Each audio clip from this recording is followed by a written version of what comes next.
one particular subset of this area has aroused, shall we say, a lot of suspicion, as well as some champions. So coming up next, we have a debate to discuss the future of sex robots, whether they should be allowed, whether they should be banned, and that ended entirely. So please welcome the editor of Tech World, Charlotte G., who's going to introduce your debaters.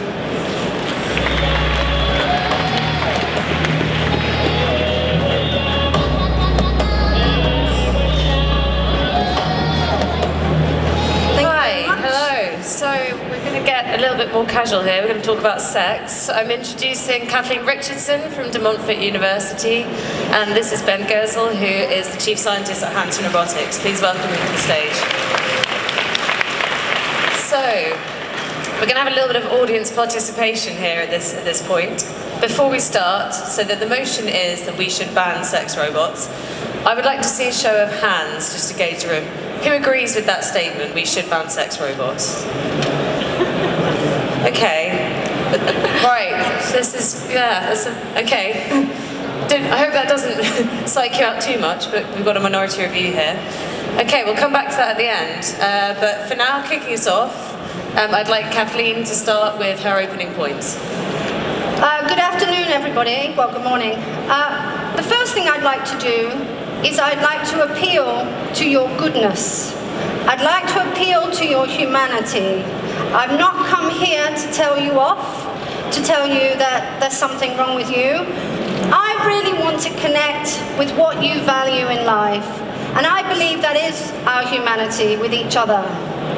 So I'm going to try and persuade you, and I've got 6 minutes to persuade a male audience, mostly male, about why sex dolls and sex robots aren't a good idea. So the first thing I want to do is I want to look at some of the arguments. One of the arguments is a sex robot is nothing more than a sophisticated vibrator. Now, I don't know if you've ever seen a vibrator, but they're about this big. Some of them are about this big. They're not fully fledged humanoid robots at all. And in fact, as far as I can remember, and I've been looking through the archives, no one ever said a woman would be able to marry a vibrator by the year 2050. Nor did they say it would be a girlfriend. So there is something different going on here, right? I mean, you must agree with that. It's not just a tool. So what is it? What's really behind this idea that a doll or a robot in the form of a woman is something that a man can have a relationship with? He can have an intimate sexual relationship. I think if you really want to understand that, you have to understand our distorted world of inequality.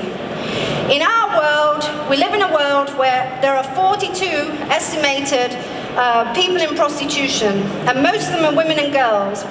So outside of this room, there's a whole infrastructure that says to men, it's okay if you go into the world and not take into account the thoughts and feelings and experiences of women and girls. In fact, you can pay a price and you can have access to their body. And not only that, they're going to bring that to you through pornography as well. So in that world, this egocentric, I call it the egocentric individualism, it's built on a model of the master and the slave. Because the master too never had to take into account what his slaves were doing or thinking or feeling. He was the one in charge. So what I'm asking you to think about is this asymmetry in our world that exists, that allows a commercial industry in human bodies, mainly women and girls, to be purchased by men. Sex robots are an outcome of that kind of egocentric misogyny. These women in those industries are not recognized as full human beings because all they need to do is to provide sex. In the same way, the people who create these sex robots are trading on that idea that they're nothing more than sex dolls. So, what can we do about this? Well, I want you to think, I know that you're thinking right now, oh no, this is hysterical, it's not that, it's just a doll, it's harmless. But I want you to imagine for a minute, right, that in an agricultural system, in a factory system today, they decided to develop a robot for the agriculture. But they decided to make that robot a black robot. Everyone in this room would recoil in horror.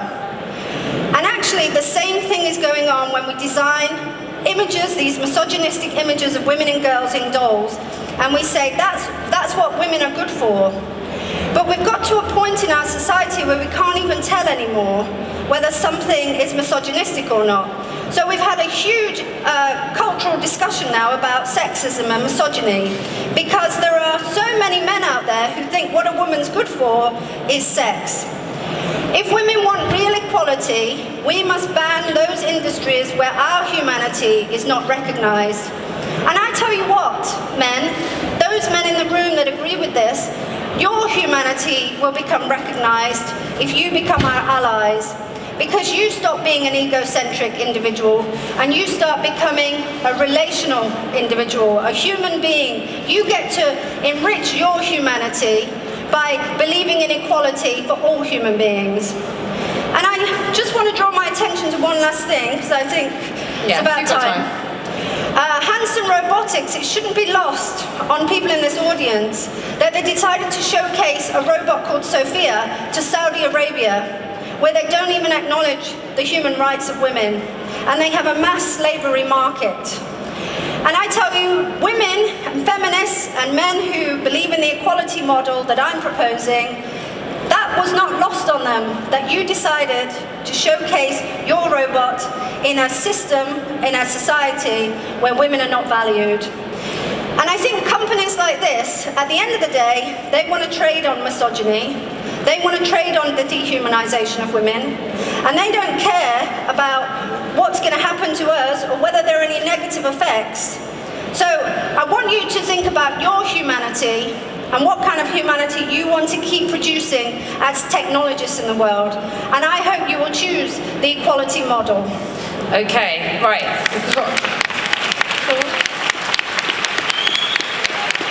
Thank you very much for your opening statement. You've got plenty to be getting on with, so I'm going to just let you get on with it. Yeah, so there's a lot of different issues wrapped up here. First of all, I have to say, I mean, personally, sex robots is not an intriguing topic to me, all things considered, and I'm going to explain why. I mean, I think we stand at the dawn of something really exciting. Within the next 10 years, we're going to create AIs that are smarter than people. We're going to create robots that, intelligent swarms of nanorobots that can go through our bloodstream and repair the body.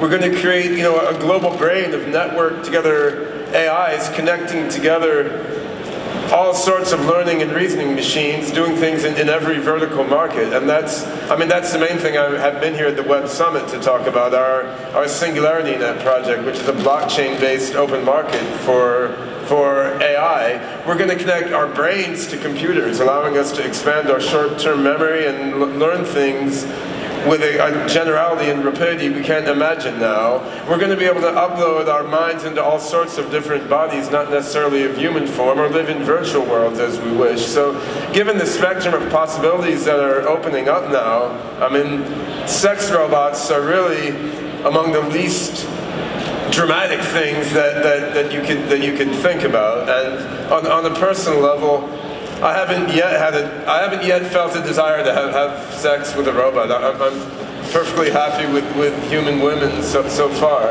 On the other hand, why I think this is an important issue is I don't want to see governments and societies go down the road of banning technologies based on their potential indirect implications. I think that's quite dangerous, and the dangers could be seen a lot in human history. I mean, if you have a robot which is not sentient and does not have conscious experience in the sense that people do, the robot is not being hurt by whatever the person who has bought it is doing with it, then I don't see why the government should be in the business of stopping a man or a woman from having sex with that robot. I mean, the argument has been made that we should ban people having sex with robots because in some way that's conceptually reminiscent or psychologically related to exploitative things people do with humans. And I mean, that's similar to the argument that you shouldn't be able to play Grand Theft Auto because it's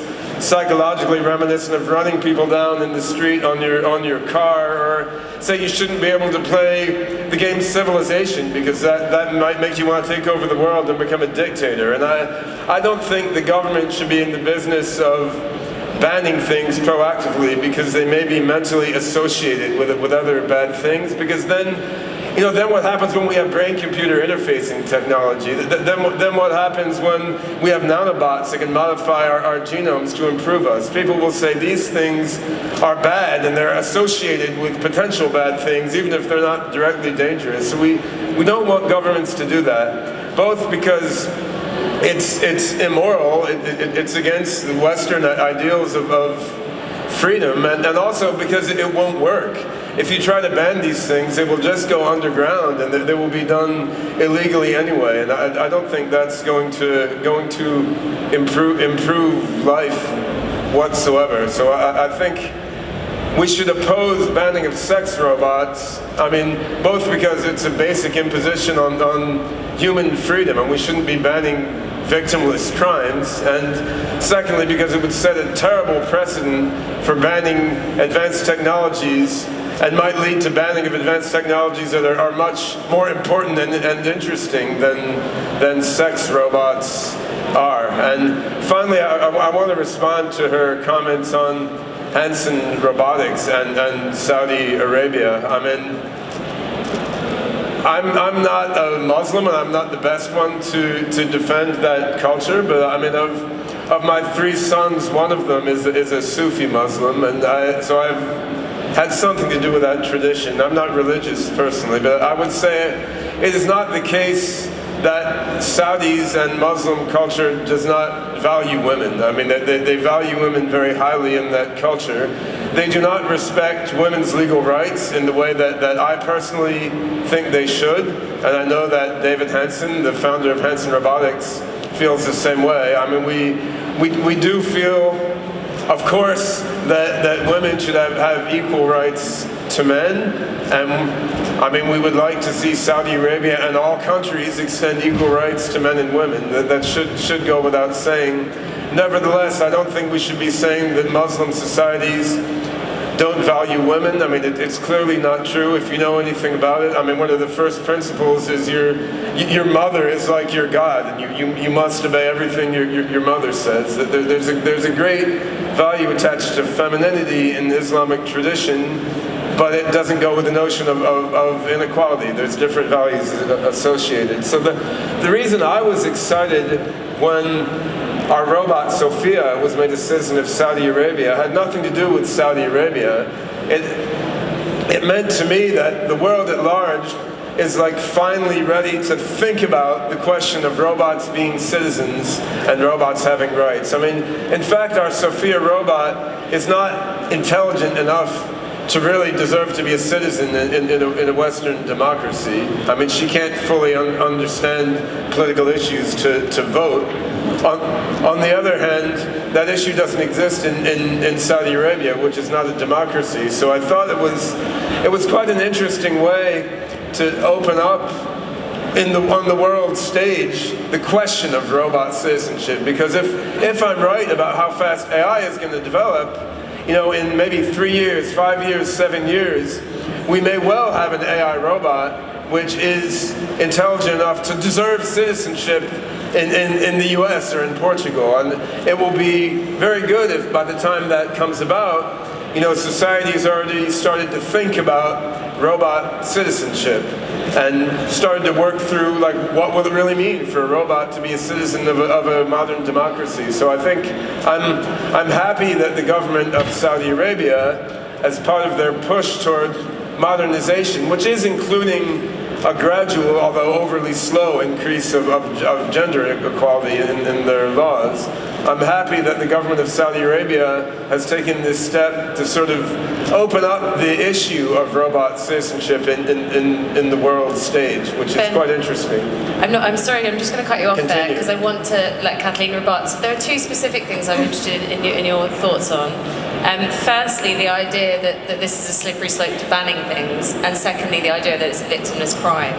Yeah. So maybe do you want to come back on this? I think people use this word banning means to prohibit.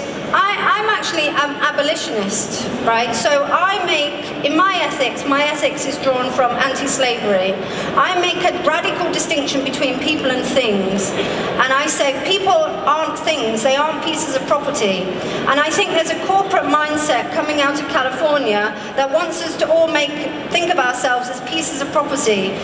So our memories can be enhanced, our bodies can have all these, terrific robots in them. Buying into this idea that we're people, that we're property as human beings, will make a very small group of people very, very rich. But for the rest of us, it will create alienation for us. It will disconnect us from each other.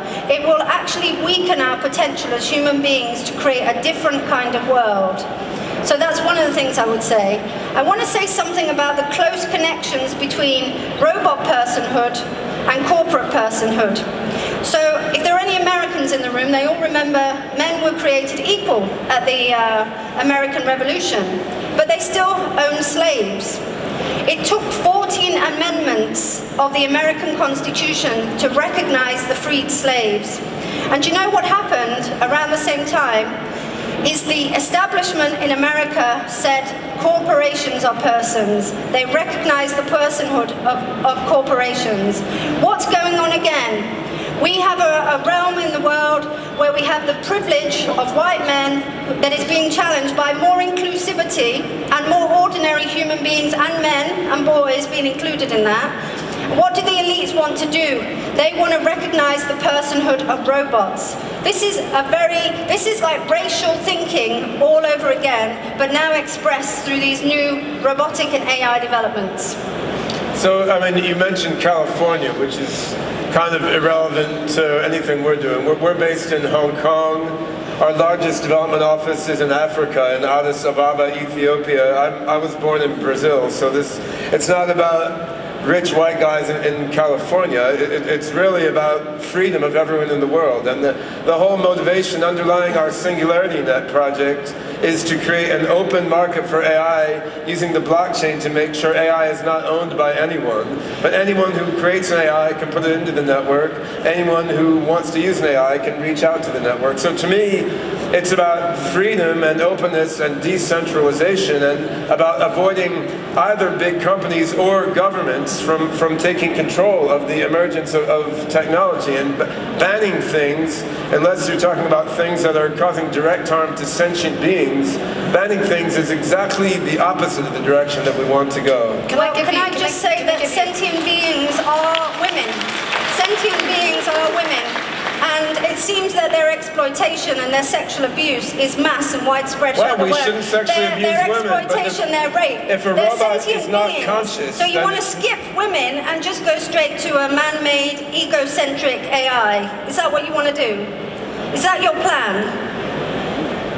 I'm not in favor of abuse of any sentient being. However, robot which does not have sentience or conscious experience in the sense of people Human beings cannot be abused in the sense that a conscious being can. So once we have built AIs and robots that hurt when you hit them, that really have a conscious experience like we do, those robots should have legal rights, and it must be illegal to abuse them. But when a robot does not have experience, then I don't see why we should ban doing whatever we want to it. I think again, this is distorted thinking, because in the world, we exist in the world, and human beings are exploited, they are raped, they are murdered, right? These are objects, these are commercially produced artifacts, and you want to protect the rights of a commercially produced artifact over and above a human being. It doesn't make Well, any sense. how would banning sex if robots- you wanted to help humanity, Yeah. surely you would put women and children first, and those people in the world that are slaves. In Saudi Arabia, where you've just been, there is a mass slavery problem. I've not been to Saudi Arabia. Well, your company. Hey, I've Your never been company to Saudi Arabia. decided to showcase Let me it. tell you, in our office in Ethiopia, we have 40% female programmers. We have a project called Girls Can Code there to teach girls age 8 to 18 software development. Taking initiatives like this helps women much more than banning people from buying sex robots. How does banning sex robots help the women and children in Africa? How does it help Well, do you know what will help women and children in Africa? Can I just say the people who are clapping, there are 6 people in the world that own half the world's wealth. And most of them are white men, and they're in corporations in the United States. We are talking about a mass unequal system here. It's not this neutral. Having a few women in programming does not address the commercial, egocentric model that we How live will in. banning sex robots stop a handful of wealthy white and Chinese men from controlling a majority of the world's wealth? Do you know, governments, let's come back to These governments. guys will buy all the sex robots Whatever they people want might anyway. think of governments, you voted for your governments. You did not vote for these corporations. They